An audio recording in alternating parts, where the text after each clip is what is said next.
മൂന്നാം ലോക മഹായുദ്ധം, അതെ, അത് യാഥാർത്ഥ്യമാവുകയാണ്. അമേരിക്കയുടെ മുങ്ങിക്കപ്പൽ ദക്ഷിണ കൊറിയൻ തീരത്തെത്തിയിരിക്കുന്നു. സിറിയയെ നശിപ്പിച്ചൊടുക്കിയാണ് അമേരിക്ക ഉത്തര കൊറിയയെ ലക്ഷ്യമാക്കി നീങ്ങുന്നത്. പഴയ പ്രതാപമില്ലെങ്കിലും റഷ്യ പ്രതിഷേധമറിയിക്കുന്നത് മറ്റൊരു വൻ ശക്തിയാവാനുള്ള ശ്രമത്തിൻ്റെ ഭാഗമായാണ്.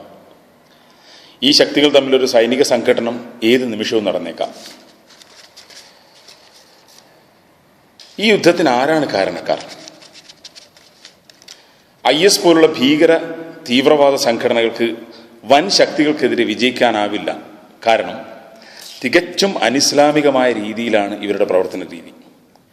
നിരവധി നിരപരാധികൾ കൊല്ലപ്പെടുകയും നാശനഷ്ടങ്ങൾക്ക് വിധേയമാവുകയും ചെയ്യുന്നു എന്നതിൻ്റെ വലിയ ഉത്തരവാദി ഈ തീവ്രവാദികൾ തന്നെയാണ്.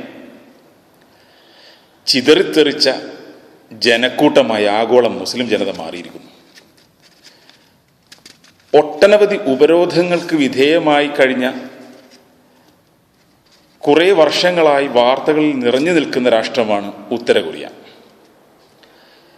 ഉത്തര കൊറിയയെ സൈനിക നീക്കത്തിലൂടെ പരാജയപ്പെടുത്താൻ അമേരിക്കയ്ക്ക് അധികം അധ്വാനം ആവശ്യമില്ല. പക്ഷെ തിരിച്ചടിയുടെ ഭാഗമായി കൊറിയൻ ഭരണകൂടം ആണവായുധ പ്രയോഗം നടത്തിയാൽ പിന്നെ ഭൂമി ഉണ്ടാവില്ല. യുദ്ധം വിജയത്തെയല്ല, വിലാപങ്ങളെയാണ് തീർക്കുക. സത്യാനന്തര കാലഘട്ടം അഥവാ പോസ്റ്റ് ട്രൂത്ത് എന്നാണ് 2016 ശേഷമുള്ള ലോകം അറിയപ്പെടുന്നത്. വ്യവസായിയായ ഡൊണാൾഡ് ട്രംപ് അധികാരത്തിൽ വന്നത്, ബ്രിട്ടൻ ബ്രെക്സിറ്റിലൂടെ യൂറോപ്യൻ യൂണിയനിൽ നിന്ന് പുറത്തുപോയത്, നോട്ട് നിരോധന പ്രഖ്യാപനത്തിലൂടെ ഇന്ത്യൻ പ്രധാനമന്ത്രി ലോകത്തെ ഞെട്ടിച്ചത് തുടങ്ങിയവയാണ് ആഗോള രാഷ്ട്രമീമാംസകർ സത്യാനന്തര കാലഘട്ടത്തിന് കാരണമായി പറയുന്നത്. സത്യാനന്തര കാലം മാറുമായിരിക്കും, പക്ഷേ യുദ്ധാനന്തര കാലം മാറില്ല.